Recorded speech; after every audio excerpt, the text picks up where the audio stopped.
নমস্কার বন্ধুরা, আজকের রেসিপি জলপাইয়ের আচার। জলপাইয়ের আচার তৈরি করার জন্য আমি জলপাইটাকে হালকা নুন দিয়ে সেদ্ধ করে রেখেছি। দেখুন কত ভালো সেদ্ধ হয়েছে, একটু চাপ দিলেই সব ভেঙে যাবে। আর এদিকে আমি গুড় জাল দেওয়ার জন্য কড়াই রেডি করে রেখেছি। এই গুড়টাকে আমি এভাবে ভালো করে জাল দিতে নেব। গুড়টাকে ভালো করে একটু জাল দিয়ে নিতে হবে। তার মধ্যে আমি জলপাইগুলোকে দিয়ে দেবো। এটা আস্তে আস্তে ফুটুক। আর ওদিকে গুড় ফুটতে ফুটতে আমি এই জলপাইগুলোকে আস্তে আস্তে একটু ফাটিয়ে নেব। একটু ফাটিয়ে না নিলে এর ভেতরে মিষ্টিটা সঠিকভাবে ঢুকবে না। এইভাবে আস্তে আস্তে আমি সব জলপাইগুলোকে ফাটিয়ে নেব। আমি সব জলপাইগুলোকে ফাটিয়ে নিয়েছি, কিন্তু কোনোটাই কিন্তু আমি আঁটি থেকে বার করে নিই। এই জলপাইগুলো অল্প করে নুন দিয়ে যেহেতু সেদ্ধ করা আছে, তাই এখন আমি এগুলো আস্তে আস্তে গুড়ের মধ্যে দিয়ে দেবো। এই দেখুন গুড়টা আমার সুন্দর ফুটে গেছে। এবারে এই গুড়ের মধ্যে আমি এই জলপাইগুলো দিয়ে দেবো।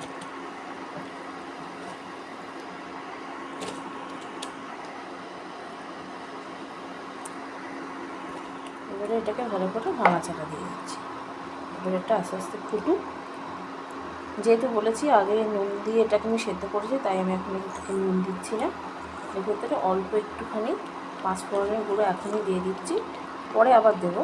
এটা এখন একটু দিয়ে দিচ্ছি। আর দেবো অল্প একটুখানি লঙ্কার গুঁড়ো, ওই 1 চামচ মতো, যাতে একটু ঝাল ঝাল মতো হয় ব্যাপারটা। এবার এটা আস্তে আস্তে ফুটতে থাকো। দেখুন বন্ধুরা, এটা ফুটতে ফুটতে অনেকটা জল মরে গেছে। যদিও বা আমরা এর মধ্যে কোনো জল দিইনি, গুড়টাই এর সঙ্গে ফুটে ফুটে জলটা বেরিয়েছিল, সেটার জলটাও অনেকটাই মরে গেছে। এটা আরেকটুখানি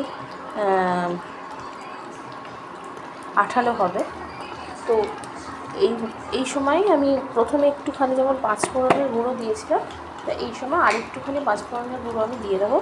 নইলে পরে গিয়ে আবার মিশবে না এর সঙ্গে, তাই অল্প করে একটু দিয়ে দিচ্ছি। এবং ভালো করে এটাকে নেড়ে চেড়ে নেব। আমি এখানে 1 কেজি জলপাই নিয়েছিলাম, আর সেই অনুসারে আমি 1 কেজি গুড় দিয়েছি। তার কারণ নালে ভালো মিষ্টি মিষ্টি হবে না, টক মিষ্টি আর কি হবে না। যদি কেউ মনে করেন এর থেকে একটু বেশি টক টক খাবেন, তাহলে একটু গুড় কম দিতে পারেন। কেউ যদি মনে করেন যে না আরও মিষ্টি পছন্দ করেন, তাহলে আর গুড়ের পরিমাণ বাড়াতে পারেন। সেটা সম্পূর্ণ আপনাদের ওপর নির্ভর করে। এটাকে আরও খানিকক্ষণ ফোটাতে দেবো।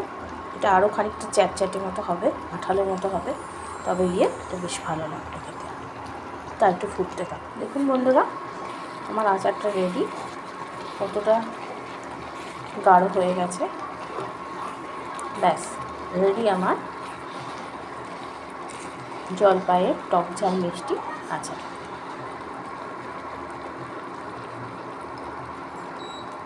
এইভাবে আপনারাও বাড়িতে বানিয়ে খান, আর কমেন্ট করে জানান কেমন লাগলো।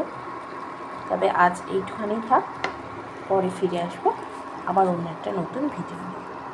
নমস্কার।